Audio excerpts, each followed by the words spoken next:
আমাদের সমস্যা ছিল, আমাদের সমস্যা আছে। অবশ্যই আমরা 5ই আগস্টের আগে ফিরে যেতে চাই না।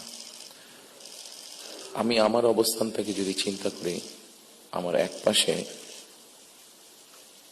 1981 সালের একটি জানাজা, একই সাথে আমার এক পাশে 2025 সালের 31 ডিসেম্বরের একটি জানাজা, আর আমার আরেক পাশে 2024 সালের 5ই আগস্টের একটি ঘটনা।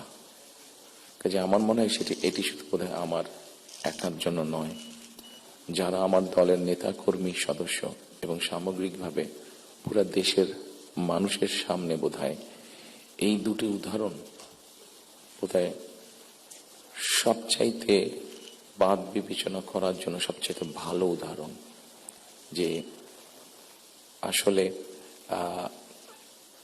5ই আগস্টে ফিরে যাওয়ার কোনোই কারণ নেই আমাদের।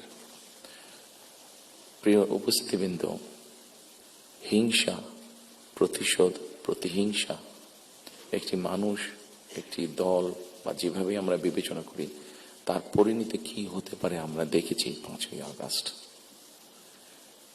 এবং আমি সেজন্যই সকলকে অনুরোধ করব, দল মত নির্বিশেষে আমাদের মধ্যে মত পার্থক্য থাকবে, কিন্তু আমরা যদি চেষ্টা করি তাহলে সেই মত পার্থক্যের মধ্যে রেখে আলোচনার মাধ্যমে সেটি অনেক সমস্যার সমাধান হয়তো আমরা বের করে আনতে সক্ষম হব।